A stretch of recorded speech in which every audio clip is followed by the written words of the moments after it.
"You're not one of us anymore," my dad wrote. "Don't show your face here again." I didn't argue. I just closed my end of the escrow, notified the trust officer of my withdrawal, and filed the legal separation from our shared assets.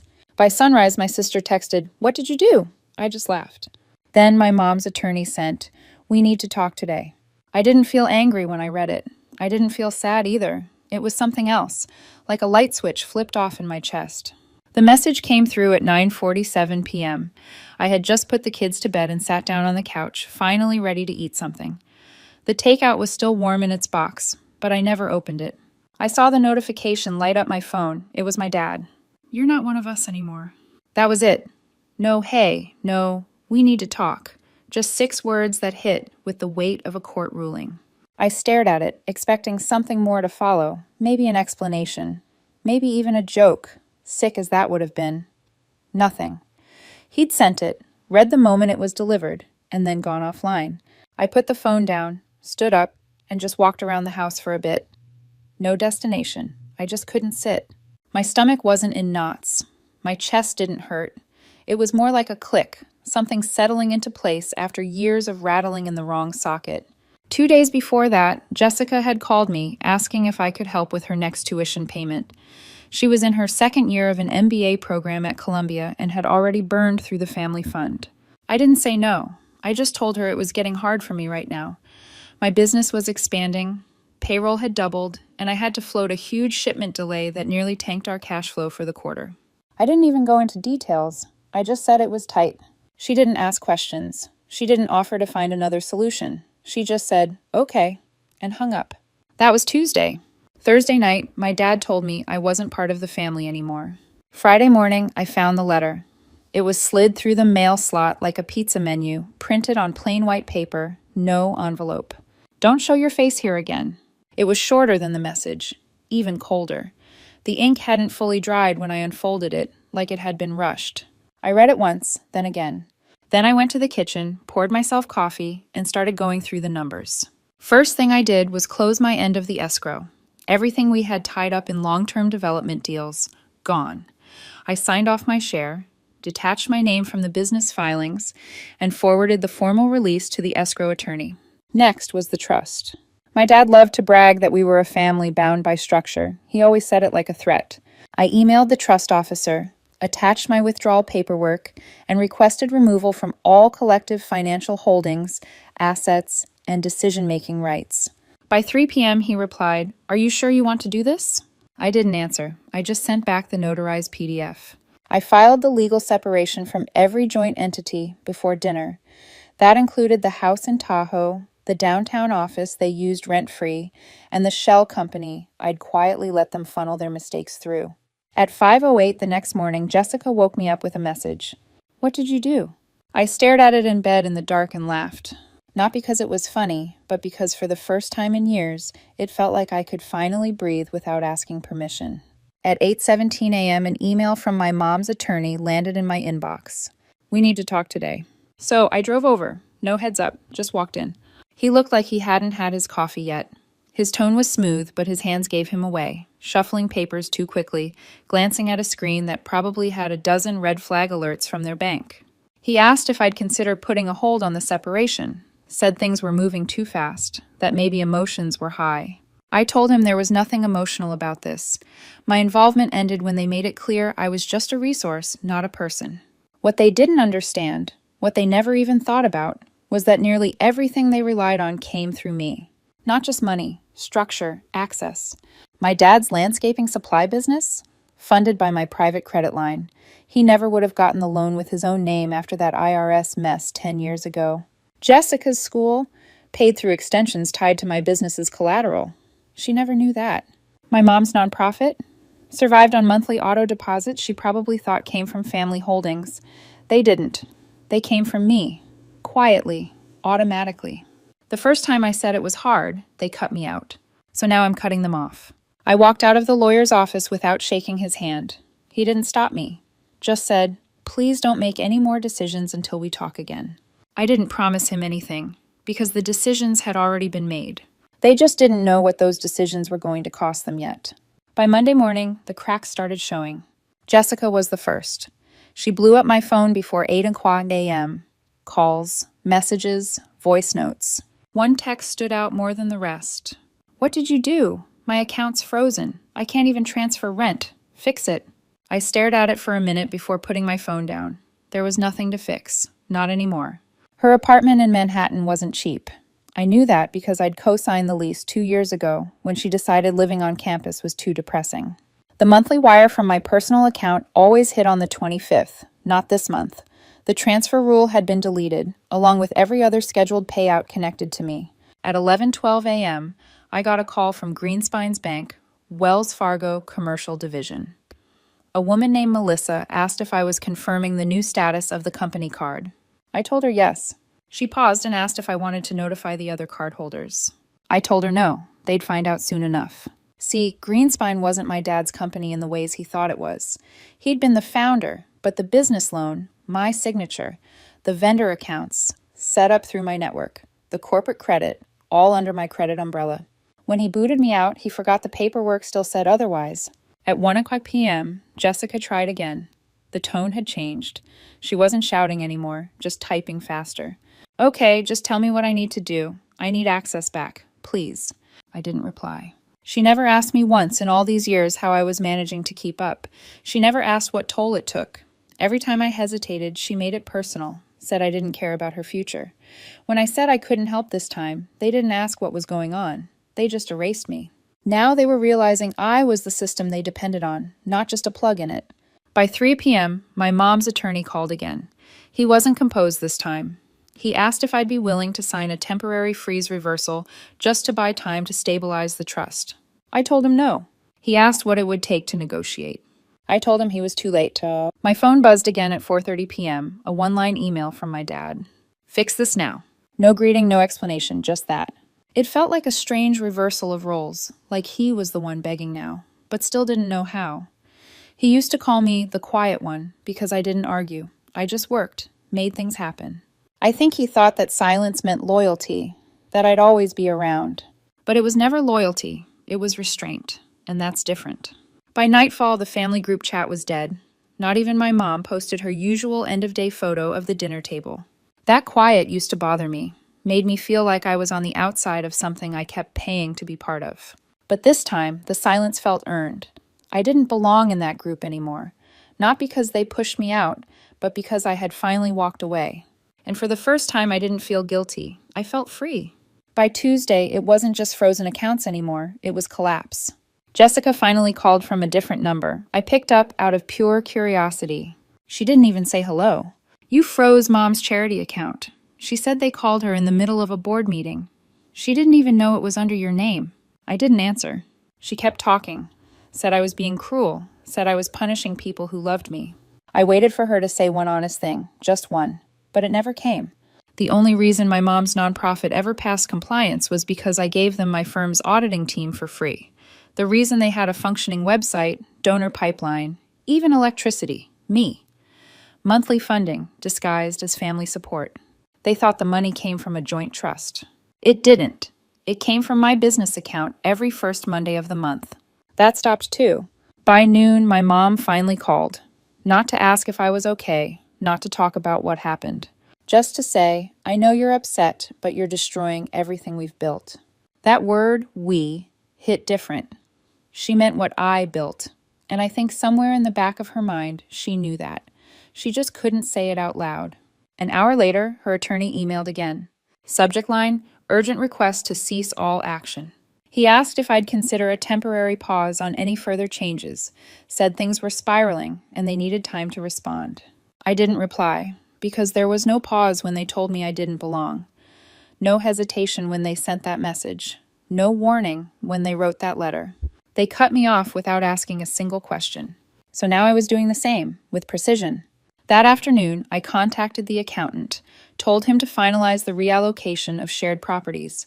Everything under the family holding company was split and my share was cashed out. They'd keep the Tahoe house, but lose the Denver flat. They'd keep the warehouse, but not the leasing rights. My dad wouldn't know what hit him until his delivery routes started getting turned away for non-payment. At 6:20 p.m., I got a call from my old friend Marcus, who does contract fulfillment. He said my dad had just called, confused and frantic, because his vendors were refusing new orders. Did something happen? Marcus asked.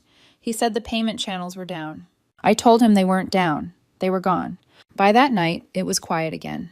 Except this time, I knew exactly what they were doing.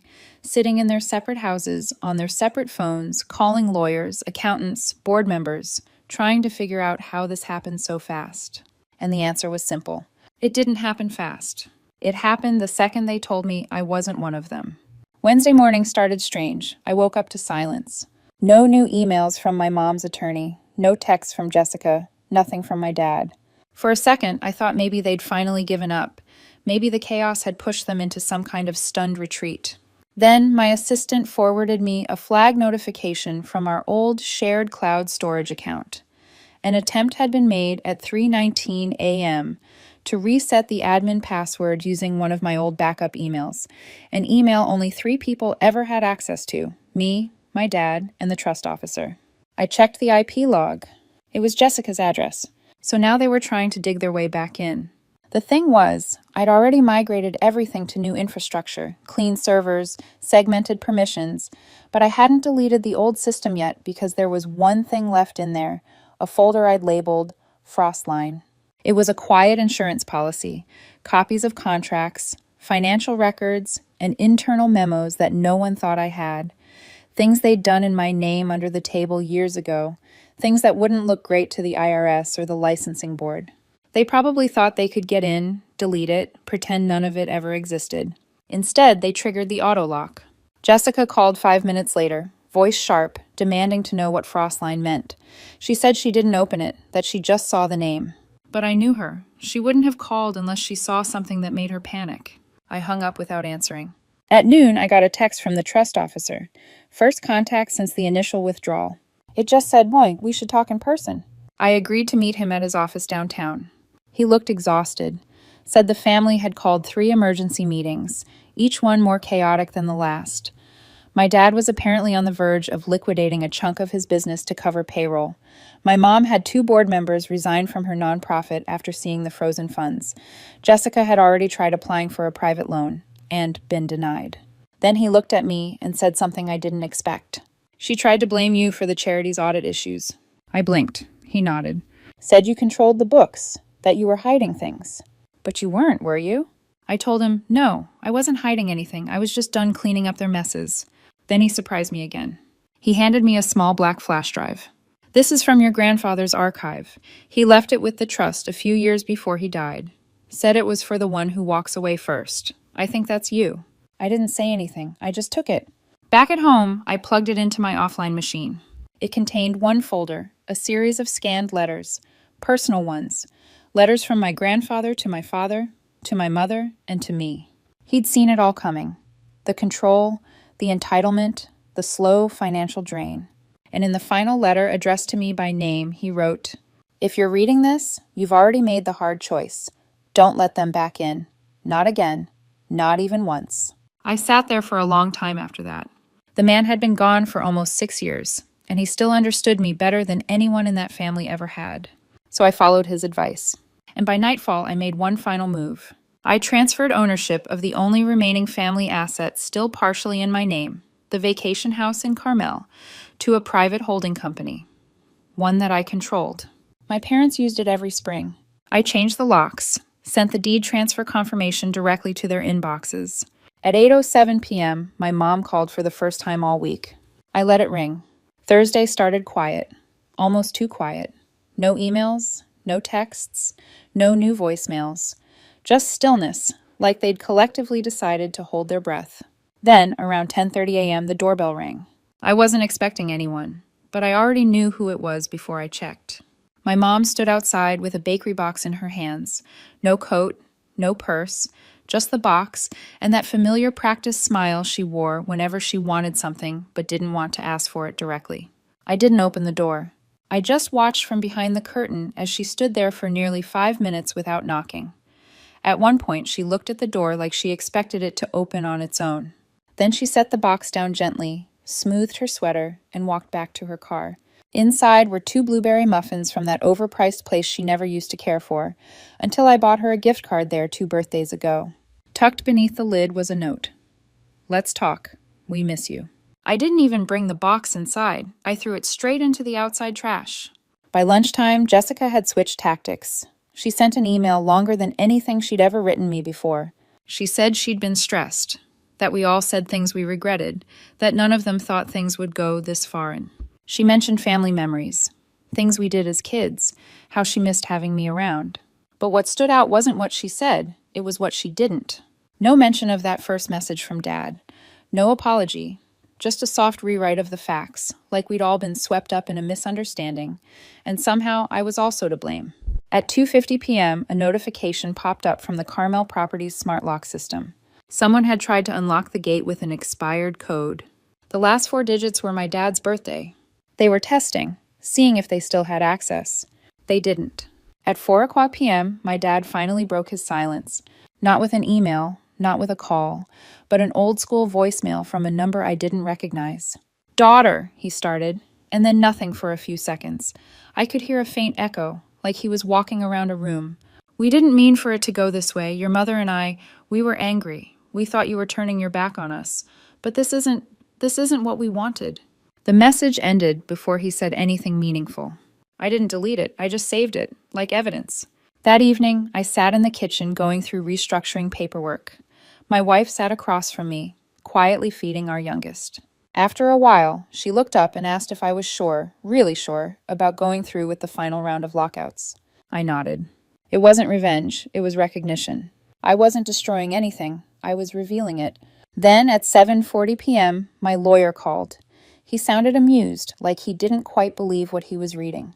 "They filed a claim on the Carmel house," he said.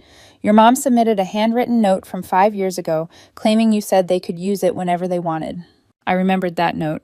I'd scribbled it on a sticky during Thanksgiving one year. It was more of a joke. They were trying to say that meant ownership. "They're getting desperate," he added. I told him to proceed with the counter-motion. I wanted every last shared interest dissolved, not paused, not discussed, dissolved. The funny part? They thought this was about a house or some frozen bank accounts. But the real damage was already done. Not to me, to them. Because the longer this went on, the more people started asking questions. That night, I got a message from Lisa, my cousin, the one who always stayed quiet, always watched from a distance. She wrote, "Jessica's losing it. Your mom's trying to act like nothing's happening. Your dad hasn't come out of his office all day. People are starting to notice what's going on." I sent her back one line. They wanted me gone. They just didn't expect me to take everything with me. Because that's what happened. They pushed me out like I was some burden. They forgot I was the reason the whole machine still worked. Now the machine was breaking down, and they were starting to realize there was no getting it back. It ended the way these things always do. Too late, too quiet. The doorbell rang at 6:34 p.m. on a Sunday. I opened it without checking the camera because I already knew. My dad stood there holding a large plastic tub full of old photo albums. He looked different, not older, not frail, just unfamiliar, like someone who'd been demoted in his own story and hadn't figured out how to rewrite it yet. He didn't say my name. He just nodded toward the tub. "Your mother wanted you to have these." I didn't say anything. He waited. The air between us felt strange, tense, but not in a dangerous way, like he was standing in the wrong line and knew it, but didn't want to move. I stepped back and let him place the tub down. I didn't invite him in. He didn't ask. Before he turned to leave, he said one more thing. "We don't expect anything. Just thought maybe you'd want to see them again." Then he left. Inside the tub were thick albums, peeling pages sticky with time. Childhood trips to Yellowstone. Me holding Jessica in a pool when she was 3. My mom in oversized sunglasses laughing in the sun. All of it felt like a museum now. Pictures of people who had once played the roles well, but had long since stopped believing in them. Over the next few days, the calls slowed. The emails softened. Even Jessica's tone changed. She sent a carefully worded message saying she understood I needed space and that things got out of hand. She didn't apologize exactly, just hinted at regret, like it was a coupon she wasn't sure she wanted to use. But I didn't write back. I was done meeting people halfway when they were the ones who burned the bridge. My mom started sending gifts for the kids. Books, puzzles, small notes tucked inside with phrases like, "Thinking of you all and miss my grandbabies." She never used their names. She never asked to see them. It was like she was trying to build something, but didn't know how to start without a blueprint. My cousin Lisa visited one afternoon, brought coffee, and sat on the porch with me. She said the rest of the family was buzzing. My parents were acting different. "Your mom won't stop talking about your daughter's birthday next month," she said. "She's planning like she's still invited." She wasn't. I told Lisa the truth. That I didn't care if they changed. I didn't care if they sent gifts or played nice or pretended to understand. What mattered was what happened the moment I said it was hard. Just hard. And they told me I wasn't one of them anymore. You don't come back from that. Not really. The court finalized everything that week. The trust dissolution, property separation, the final clean cuts through the mess we used to call shared ownership. Their attorney didn't fight it anymore. He just signed off and moved on, probably tired of pretending they still had leverage. The Carmel house was officially mine. The businesses were fully separated. My dad had to liquidate part of Greenspine to cover back pay for his employees. My mom's nonprofit closed its main office and switched to remote operations. Jessica downgraded to a studio and started hinting on social media that she was learning to live simpler. Every door they once walked through to reach me, financial, legal, emotional, was gone, locked, disconnected. They started showing up anyway. Uninvited visits. Not often, but just enough. Dropping off toys, leaving handmade cards, smiling too hard. One time, my mom offered to babysit while my wife and I were getting ready to go out. I told her no. She smiled and said, "Of course, I understand." Like she didn't. And the worst part, everyone else started turning on me. Distant relatives called and said I should be more forgiving. They're trying, Odalyn. Don't punish them forever. Even Lisa looked uneasy when I told her my kids didn't know who their grandparents were. But here's the thing. They made a choice. They told me I wasn't part of them anymore. I didn't scream. I didn't beg. I didn't argue. I just listened. And then I accepted it. Now they want me to forget it all because the fallout scared them. Because their hands are empty. But I remember what it looked like when their hands were full, and they were still reaching for more. So now when they visit, I let them knock. I open the door. I thank them for the gift. I say the kids are busy. I never let them in. They come in through the visitor's entrance now. They don't sit at the table. They don't stay long. They leave with the same smiles they used to wear when they were lying to my face. And me? I finally sleep. No more late-night transfers. No more guilt texts. No more debt wrapped in love. Just peace. And that's worth more than any inheritance they ever thought they could offer me.